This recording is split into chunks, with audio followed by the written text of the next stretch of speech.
little bit about that evolution of that. What is it? Why did you start it? What does it do? And where is it now? Yeah, so I started the Dream Queen Association. Gosh, it was 2 years after I started the State Farm agency. So that would have been 2010, 10 years ago now. Gosh, it seems like it's been not that quite that long. So nine Wow. years ago, we had started the organization, and I was in a place where I didn't have any networking groups that I really loved. Wasn't a huge fan of the chamber, although I've grown to love who they are and what they do. I wasn't a fan of the BNI typical networking routes. And so and there weren't just women's groups in Southern Maryland where we were. And so I thought, well, let me just grab like 12 business women that I know. I wanted to make sure they were positive, passionate, and purpose filled, that they were about celebrating one another and living dreams, making things happen. And so we started meeting once monthly as 12 women. And then that grew to over what we're close to 1,400 women now who have come through the organization at some point in time over the years. We started as that one organization. We're now in 5 different counties. So St. Mary's, Calvert, Charles, Prince George's, and Anne Arundel County, all now led by their own individual network leaders. I'm no longer leading any of those programs, which has been, I've always loved it, but I also feel called right now to pursue some additional work that's going to expand and help more people.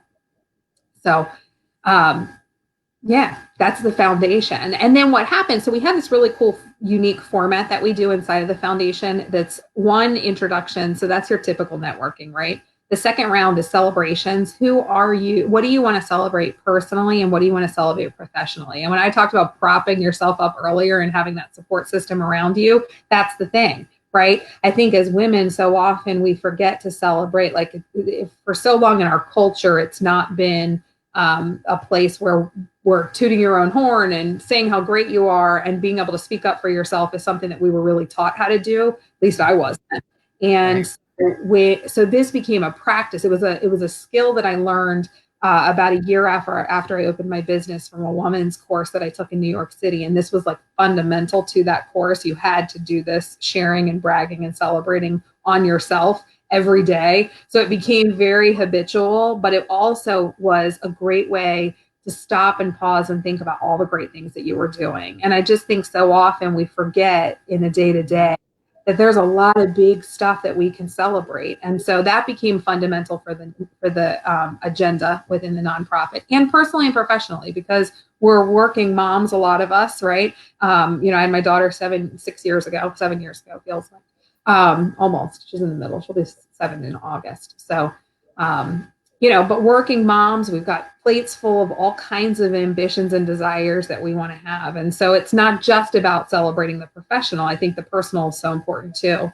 And then, as you know, the final round is desires, and desires are all about what your heart wants, where you want to be connected, who is it that you want to connect with. It's that whole idea of invoking the law of attraction. And if you put it out there, it'll come back to you. What you focus on, you get back. And so that piece is so huge. And again, it was another piece of that fundamental training that I got a year after I opened my State Farm agency with that school in New York that I went to, which is now closed down, by the way. She did her last school for that last year. But that desire piece was huge. And I had never started to really dive deep. Like my first introduction to the desires piece was with The Secret. Mm-hmm. Mm-hmm. Right. And I like mind blown, right? That's how I felt when I watched The Secret. I thought, oh my God, this is a whole new way of understanding the world and what you can create. And that so many of the limiting beliefs that I had as I began to really dive deeper into the law of attraction and understand that on a deeper level, and then apply it to my life. I started to realize all the limiting beliefs that I had grown up with around money or lack or scarcity was just a mindset, and that could be changed too. And when that changed, everything started to snowball, right? The Dream Queen Association I always call it God's gift to me. I don't know when I got chosen to do that particular work, but it is truly one of the biggest blessings in my life. It is a driving, motivating force for 100% of what I do in my world, whether it's how I show up for Lydia and parent as a mom, or it's, the amount of time I work. It's so much of why I build the business the way that I do in my insurance agency is to have the financial resources to be able to give more to the women and the girls within the foundation, because I believe that when we as women step into our leadership potential in a heart-centered way, we can really change the world. So, yeah. I mean, just that's phenomenal. And even that backstory about that, I didn't really necessarily know all of that. So, and gosh, I didn't realize it had been that long that you had been running that networking and obviously the foundation. So, talk to us a little bit about what the foundation side of the Dream Queen is, because that's a whole piece that is, again, a phenomenal creation that I assume is what you saw the big picture of the next step to be, and maybe your connection with your daughter. I'm not really sure, but yeah, tell us a bit more about that. So I love that story. So everybody always asks, how did this foundation come about, working with teenage girls? So ultimately, what we do with the foundation is we work with teenage girls in high school, all different socioeconomic backgrounds, all different walks of life. But the girls all come with one desire, which is to be more confident, more connected, and to gain some career clarity around where it is that they want to go. And they were all things that I struggled with in high school, right? I really struggled with them in middle school. And confidence for sure was one of those big struggles in middle school, which I know so many people can relate to. My dear sweet husband posted a picture from middle school the other day on Facebook, and everybody started making commentary about it. But I realized, and it was the big, thick glasses. It was a story that I had told for so long about me being this dorky girl and wearing these thick glasses and not having these cool clothes, and that we didn't have any money. And my sisters and I laugh now and we say, "Oh my gosh, Erin, like your version of how you grew up and our version of how we grew up is so totally different." But isn't it funny how your influences where you are? I know. I look at it now and I'm like, wow, I really saw that through a different lens. Yeah. What happened is my sister was an attendance mentor. So I was 21 years old. My sister was an attendance mentor at Spring Ridge Middle School, and she was doing a summer program with her kids. And she said, "Hey, sis, will you come in one day and do like a what not to wear, how to dress for success for girls?" And at the time, I was part of the Amway organization, which I always say is where I got the mindset training for how to create success, how to create wealth, how to think differently. And it didn't matter where you came from, it mattered where you were going. And so, I adopted all of that mindset based on plugging in and listening to books and reading, listening to CDs and doing all the things that they said to do, right? Which I still teach and preach to this day. So I started to really change the way I thought about myself as a result of going through that program. And when my sister invited me in to be an attendant as her attendance mentor and to go over that segment, for whatever reason, Connie, I prepared something totally different. It was all on people who had created success, who had overcome adversity and gotten to the other side of it. And that has, in essence, been what this entire organization is about and what I get so excited about. Because if somebody there's nothing I love more than seeing adversity and somebody getting on the other side of it, right? It's wonderful when things are all roses and glitter and things are perfect. But I think what builds character and what your spirit is made of is the stuff of overcoming. It's about side and then helping those people who are not as fortunate to be in the other side of it. So we all go through life and have challenges, right? It's just who do you have the most ability to relate and create, and that's where that's how the organization was born. I mean, so a woman had said you should really consider working with teenage girls, and I said I'd never thought about it. She was an angel sent from above and planted that seed when I was 21 years old, and it took a good 8, 9, 10 years to really fully develop what is now today the Dream Queen Foundation, and then the Gals Lead program within the foundation, which is in 4 high schools. So we started as a weekend experience, getting 6, 7 girls together, went through what we had created over 9 months of creating. It took us 9 months to create the curriculum. So then we delivered that first workshop, and it was life-changing for the girls that were there. It was life-changing. And so we started to just do that as weekend experiences. And then got invited to come in and do a pilot program at a high school. And that's how the high school version kicked off. So Great Mills started. We're now in all 3 public high schools in St. Mary's County and then Westlake High School in Charles County, with opportunities to open 2 new schools in Charles County and another in Calvert County. So our goal is to really get embedded in the school systems over the next several years, recruit the women who really want to give back in a week-to-week basis as a mentor and a facilitator to young girls, given a curriculum that we've already created that are focused on 4 pillars of success. So pillar 1 is know yourself, pillar 2 is dream big, pillar 3 is overcome obstacles, and pillar 4 is take action. And it's phenomenal. a recipe for creating success in anything you do. Yeah, for sure. Don't we all know that? For sure.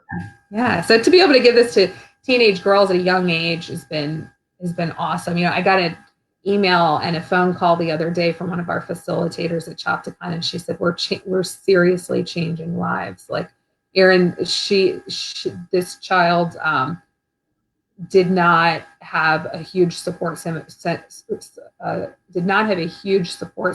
of women or girls around her until this program came into her life, and she's starting to find value in just being a young girl. And I'm like, gosh, that's incredible. 16 years old. That's incredible. But that does change lives, and it changes the landscape of ladies in our future. I mean, these young girls who are getting this training from your program are going to be enormous additions to our society as they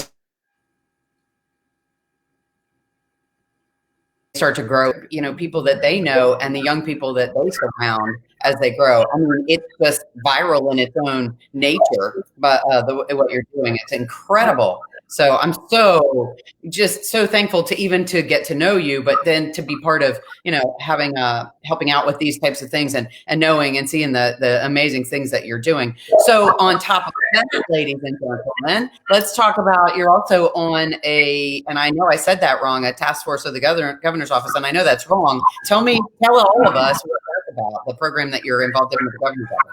Yeah, so I love that role. It's called it's the Governor's Office on Service and Volunteerism, and we're the state-run commission. It's made up of about 24 commissioners, governor appointed all over the state, and we vote on the AmeriCorps funding that comes from the federal government. So we have about 16 programs around the state of Maryland that we support right now. Some are state-run programs that have representation in every county. So it's AmeriCorps, and I had no idea what AmeriCorps was prior to joining the commission. It's like the Peace Corps for America, and it was about 25-ish years ago, 1994. There's been well over 1 million people that have gone through the AmeriCorps program, and basically, it's a great step if you're graduating from high school or college, or you've finished a career and you're looking to start a new career, but you have a desire to give back to the community in some way or another. AmeriCorps will pay, you can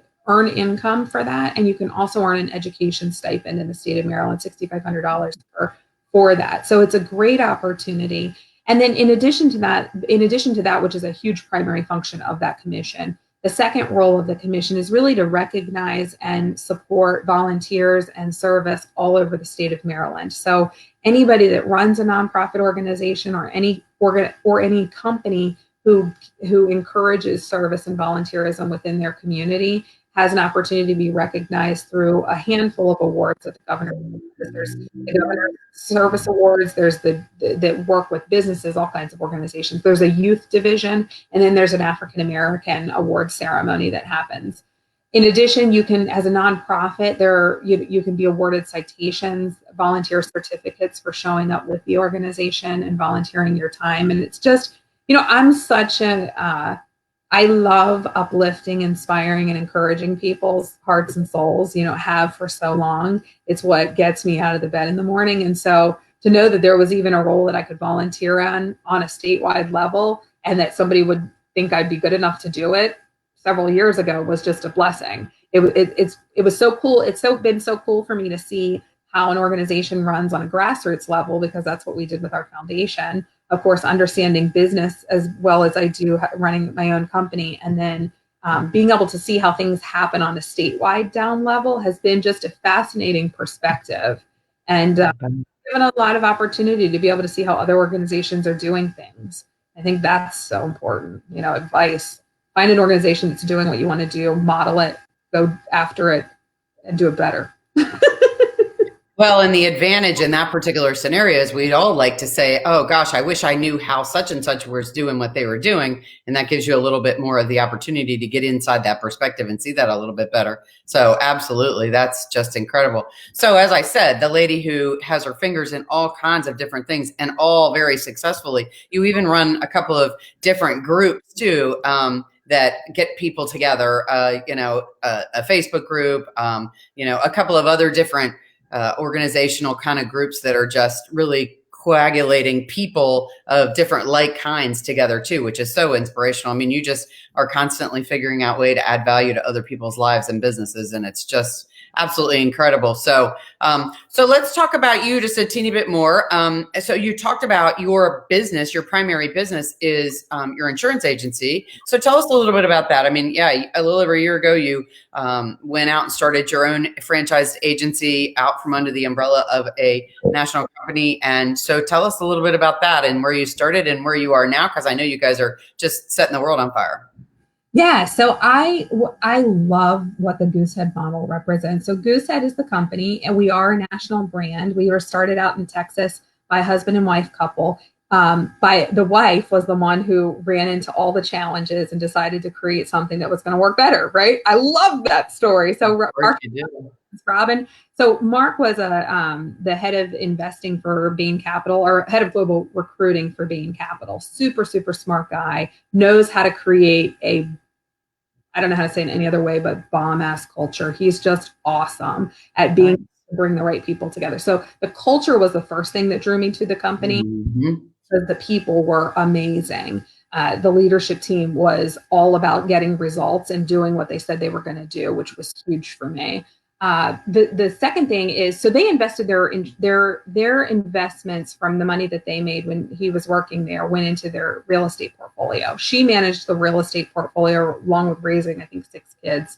And she just got frustrated with the insurance industry. She had to call all these different companies, get all the runaround. It didn't always seem like everybody knew what they were talking about from an expertise standpoint. And then they weren't always friendly when she got them on the phone, which is very true. I've seen it, 20 years in the insurance industry. It can not be the friendliest place to call, and it can be a hassle when things need to happen. And she's just like, there's got to be a better way. So they really built the entire Goosehead model around the customer being number one. So customer service is by far the most important thing to Goosehead and to us. And then the second thing was let people do really well what they're really good at. And so it took the servicing function off the plate of the salespeople. And then they took the quality control analytical people and put them in the quality control department. And they put the leadership people where they needed to go, the management people where they needed to go. But what was fun for me is when we finally, we had evaluated the independent space, because the independent space is so different than the captive version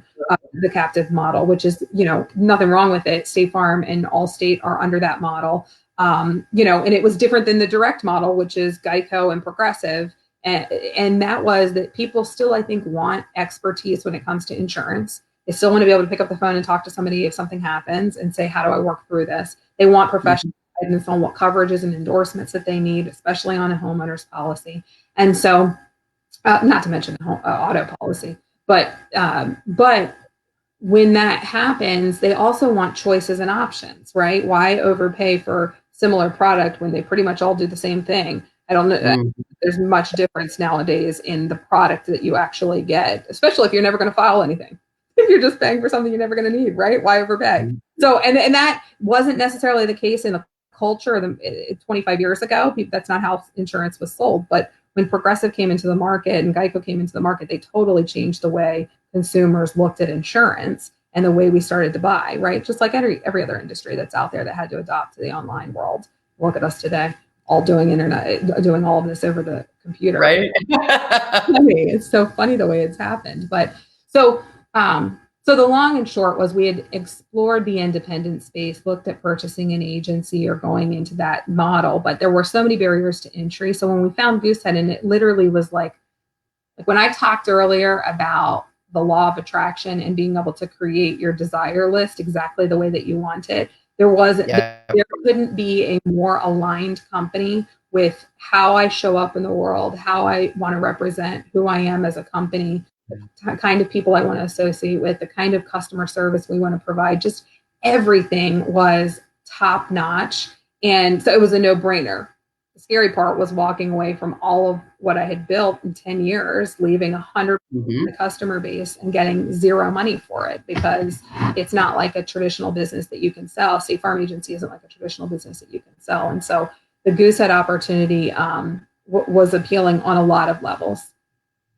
Yeah, that's just amazing. I mean, people don't understand. I think insurance, they more, some is price, but more is the person that they're working with, because then they understand, and trust that relationship. So when they have whatever that issue is, they know that, they're going to have that person on their side. But that's just an amazing story to know where where you came from and where you went. But more importantly, and this has been a theme today in interviews people, is you felt it aligned with you. And when people are, this is one thing that I really want you guys to all hear, is this when we talk about entrepreneurial spirit, a lot of people I talked to said, I don't own a business, or I don't really know how to talk about that kind of thing. And this isn't really like business ownership. What this is like you said earlier, it's the feeling of, I think I can do this. I want to try this. I want to see how this works. And then, or in some cases, like when I talked to Jim earlier today, it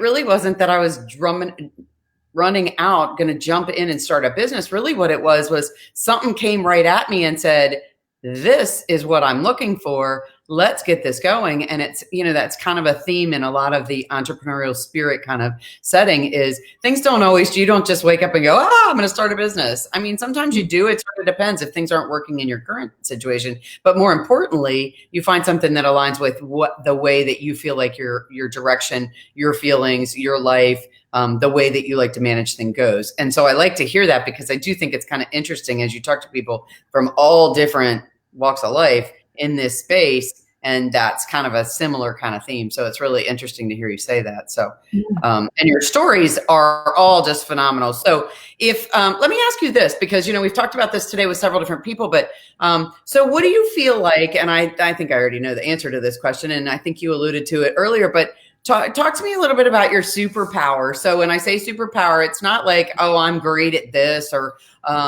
I just have this magical power. It's not that. It's like, that thing that gives you goosebumps, that sets your hair on fire, that, yes, makes you want to get out of bed in the morning. But more importantly, like, for me, I'm sitting here talking to you guys. I'm so freaking jazzed up that so many people want to get and talk about what they do. It makes me so excited. I could do this all day and all night, as long as I didn't run out of breath and the ability to talk. But that's what I mean. Like, what is it that jazzes you to like no end? And I know you know that and understand that, but I sort of was like setting that stage for everybody who's watching us. So give it to us. Yeah. I love this question, by the way, and I appreciate you asking it. And I'm grateful that I had this conversation with my sister over the weekend, because I don't know that I could have answered it as clearly as I can now. I am most passionate about making change and significant difference in causes that I deeply believe in. So whether that is changing the way education is done, or it's the way women see themselves, or it's the opportunities that women have in the boardrooms, in the congressional rooms, in all of the seats that they choose to sit in, like being able to take a stand for people who, I don't know if it's they don't see that they have it for themselves, although that is really a thing for me. I mean, I don't like hearing somebody put themselves down or say that they can't do something when I know that it's possible. And that there's just some block there. That's why I appreciate coaches and consultant coaches in particular, because they're lifesavers for getting that crap out of the way, removing Mm-hmm.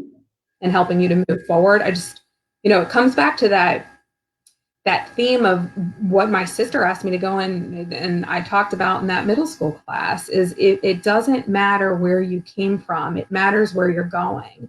And I think given the political landscape of our society today, and I am very passionate about that lately. I don't know what that means for me in the future. I've dabbled with what that could mean. But given the just ugliness that we see in our culture sometimes when we choose to plug into that or turn the news on or pay attention to it. I just think there needs to be a little civility brought back to how we operate as human beings and how we talk to one another and how we communicate with one another and what we want for one another. And um, there's a lot of ways to go about doing that. I feel like I'm doing it in my agency. I feel like I'm doing it in our foundation for sure. I feel like I'm doing that raising my daughter. But that is taking a stand for girls and women, man. That's my thing. Yeah, clearly. So let me ask you one. We just have enough time for two other quick questions. But number one, what's the most common question you're asked about what you do? So people can understand, like on a, what I try to do is tell people, when I'm working with clients, I try to tell them you got to reach into your customer's head because you're fixing whatever their problem is or answering their question, not what you think your business is about or what you think about what you bring to that business. It's really about what they want to understand more about. So that's in that vein. What's the number one question, the most common question that people ask you about what you do for a living? In the insurance side, I think the biggest question, everybody wants the best price, right? That's a given. Of course, yeah. Right. But the most common question is really what kind of coverage do I need? Mm-hmm. Mm-hmm.